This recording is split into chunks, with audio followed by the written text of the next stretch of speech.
మీ business ఏదైనా మీ ఊర్లో promotion చేయాలంటే అది సుమన్ టీవీతోనే సాధ్యం. ఇప్పుడే సంప్రదించండి. నమస్తే, వెల్కమ్ టు సుమన్ టీవీ. నేను మీ లక్ష్మి. నిరంతరం ఒత్తిడితో కూడుకున్న జీవితం, దానికి ఏజ్ అంటూ ఏమీ లేదు.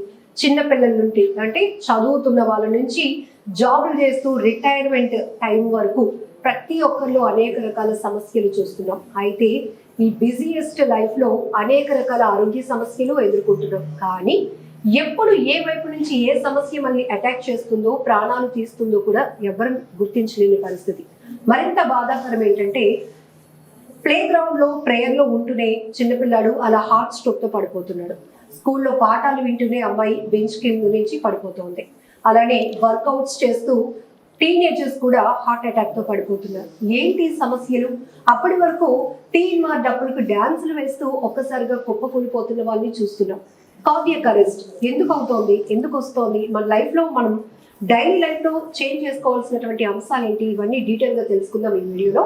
మనతో పాటు డాక్టర్ శ్రీనివాస్ కే సైనస్ గారు ఉన్నారు, జనరల్ కన్సల్టెంట్. డాక్టర్ గారితో మాట్లాడారు. గుండె జబ్బుకు ముఖ్యంగా వాళ్ళు ఎందుకు సార్ కార్డియాక్ అరెస్ట్ తో చనిపోతున్న పరిస్థితులు?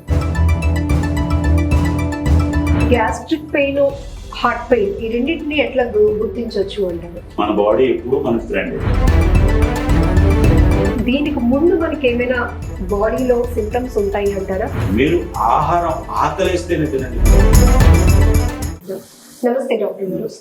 సార్, చాలా బాధాకరం ఏంటంటే ఒకప్పుడు గుండె సమస్యలు అంటే ఒక ఏజ్ వచ్చే వాళ్ళకి తప్పకుండా వస్తాయి అనేది. కానీ ఇప్పుడు చిన్న పిల్లలు లేరు, పెద్దవాళ్ళు లేరు, అలా పాఠాలు వింటూ కూడా కొంతమంది క్లాస్ రూమ్ లోనే కుప్పకూలిపోతున్నారు. ఏంటి సార్ అసలు? సుమన్ టీవీ ప్రేక్షకులకు నమస్కారం. మంచి టాపిక్ తో మనం ముందుకు వచ్చామమ్మా. మీరు మంచి ప్రశ్నలు వేశారు. కోవిడ్ తర్వాత అన్ని ఏజ్ గ్రూప్స్లో కూడా కార్డియాక్ సమస్యలు ఎక్కువయ్యాయి. ఉన్నపాటున ఆడుకుంటున్నటువంటి పిల్లలు చనిపోవడం, మీరు చెప్పినట్లుగానే జిమ్లో ఉన్నటువంటి సెలబ్రిటీలు కూడా చనిపోవడం చూసి ఈ మధ్యకాలంలో చెన్నైలో కార్డియాలజిస్ట్, ఇంటర్వెన్షనల్ కార్డియాలజిస్ట్ ఒక ఆయన ఆన్ డ్యూటీలో హాస్పిటల్లోనే చనిపోయినటువంటి పరిస్థితిని మనం చూసాం.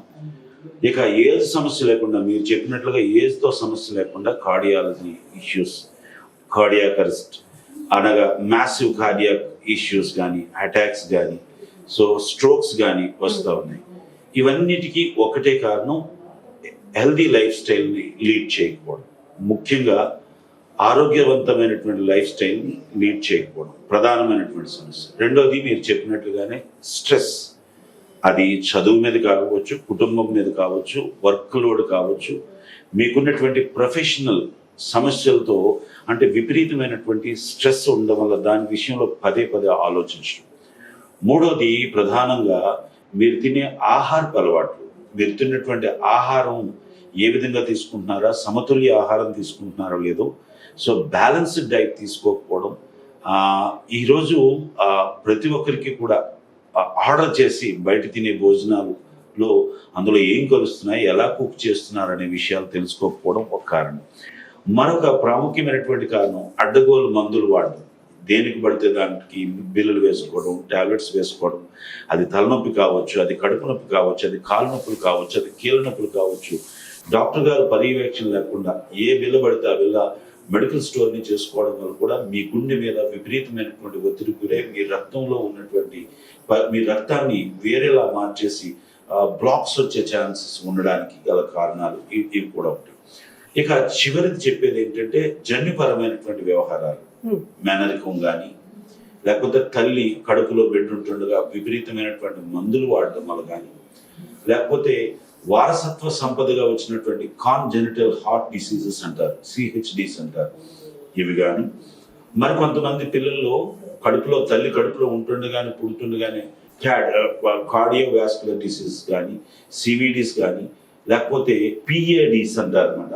అంటే చిన్న రకమైనటువంటి ఒక మాటలో చెప్పాలంటే చిన్న గుండెల్లో ఉన్నటువంటి రంధ్రాల వల్ల కానీ, ఇవన్నీ కాన్జెనిటల్ హార్ట్ డిసీజెస్ అంటారు అన్నమాట. అయితే ఇవన్నిటికీ ప్రధానమైనటువంటి కారణం ఒకటి ఒత్తిడి అయితే, రెండు ఆహారపు అలవాట్లు, మూడు సరైనటువంటి నిద్రపోకపోవడం, మూడవది మనం తింటున్నటువంటి ఆహారాన్ని సరైనటువంటి పద్ధతిలో మనం అరిగించుకోకపోవడం కానీ, ఇవన్నీ కారణాలు అయి మనకి గుండె జబ్బులుగా మారే ఛాన్సెస్ ఉన్నాయి. సార్, ప్రతి ఒక్కరు క్వాలిటీ లైఫ్ అనుకుంటున్నారు, ఇందులోనే క్వాలిటీ ఫుడ్ తీసుకుంటున్నాం అంటే ఎంత హైప్ రెస్టారెంట్ కి ఎంత బిల్ ఎక్కువ పే చేస్తే అంత క్వాలిటీ మనం తీసుకుంటున్నాం అని. మీరు చెప్పిన ఈ 4 పాయింట్లు 2 ఫుడ్ కి సంబంధించే ఉన్నాయి. ఎట్లాంటి ఆహారం తీసుకుంటున్నాం, తీసుకుంటున్న ఆహారం ఎట్లా డైజెస్ట్ అవుతుంది, సిస్టమ్ మెకానిజం ఎట్లా వర్కౌట్ అవుతుంది, దీనికి ఏం చెప్తారు సార్? ఎగ్జాక్ట్గా అమ్మా, మనం ఏ రెస్టారెంట్ లో తిన్నాం అనేది కాదు, రెస్టారెంట్ లో రెగ్యులర్ గా తిన్నాం అనేదే తప్పు. వాస్తవం ఏంటంటే రెస్టారెంట్ లో రెగ్యులర్ గా తినబెట్టి దేవుడు భగవంతుడు మనకి ఇల్లు, ఫ్యామిలీ, కుటుంబ వ్యవస్థను ఇచ్చాడు. వాళ్ళు ఎవరు లేకపోయినా నియంత్రణీయుగా వండుకునే దానికి దేవుడు మనకి ఆ టాలెంట్ ని, ఆ శక్తి సామర్థ్యాలను ఇచ్చాడు. కాబట్టి రెగ్యులర్ గా రెస్టారెంట్ లో తినమని కాదు కదా, మనం రెగ్యులర్ గా ఇంట్లో వండుకున్నటువంటి ఆహార పదార్థాలు తినాలి. ఎంత రెస్టారెంట్ లో తిన్నా వారు వండేది అన్ని రకాలైనటువంటి ఆయిల్స్ అన్ని వేస్తారు. కాకపోతే హైజీన్ కొద్దిగా రోడ్డు మీద ఫుడ్కి దానికి తేడా ఏంటంటే అంబియన్స్ తేడా ఉంటాయి తప్ప భోజనంలో తేడా ఉంటుంది. అదే బియ్యం వండుతారు, అదే రకాలైనటువంటి పదార్థాలు వండుతారు. కాకపోతే కొద్దిగా ఎసెన్షియల్స్ ఎక్కువగా కలిగేదానికి ఛాన్స్ ఉంది. ముఖ్యంగా చెప్పాల్సింది ఏంటంటే మీ ఆహారంలో తక్కువ నూనె ఉండేటట్టుగా చూడండి.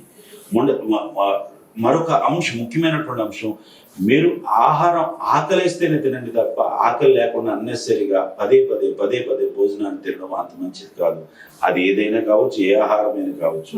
ఆకలేసినప్పుడు మాత్రమే తినే ఆహారం మంచిది.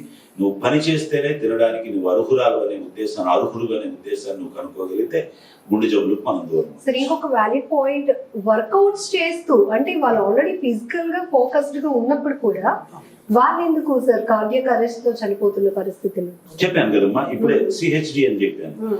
కాంజెనిటల్ హార్ట్ డిసీజెస్ కానీ, సో గుండెల్లో ఉన్నటువంటి చిన్నపాటి రిపేర్స్ ఏవైనా ఉన్నాయా, ఒకవేళ స్థాయిని మించి ఒత్తిడికి గురైనప్పుడు మనం ఎక్సర్సైజ్ చేస్తున్నప్పుడు ఈ ఎక్సర్సైజ్ సంబంధించినటువంటి ఒత్తిడి అంతా గుండె పంపింగ్ మీద పడుతుంది.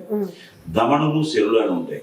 ఈ ధమనులు, శరీరాలు చేసే పని ఏంటంటే ఆ ధమనులు శరీర భాగాలకి ఫ్రెష్ రక్తాన్ని అందించడానికి బాధ్యత తీసుకుంటాయి. శరీరాలు ఏం చేస్తాయంటే వాడేసినటువంటి రక్తాన్ని మళ్ళా గుండెల్లో పంపు చేయడానికి ఉపయోగపడే ఒక రకమైనటువంటి మెకానిజం.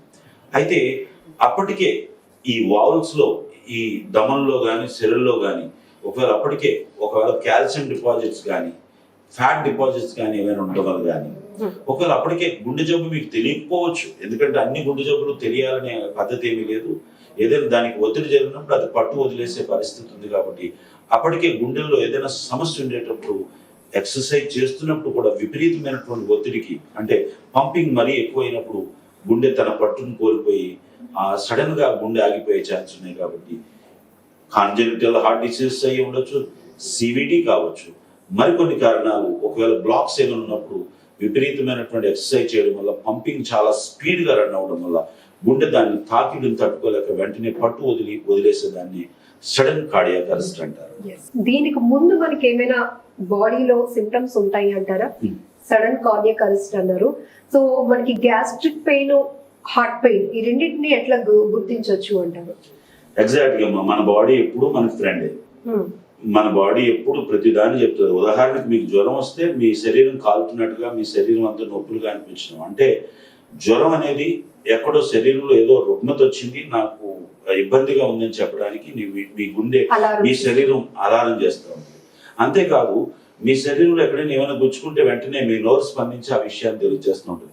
మన శరీరం మనకి ఎప్పుడు అలర్ట్ చేస్తూ ఉంటుంది, మనమే నెగ్లెక్ట్ చేస్తూ ఉంటాం. ఉదాహరణకు ఏమంటారు దాన్ని, బ్లడ్ ప్రెషర్ ఉంది అనుకుందాం, బీపీ అనుకుందాం.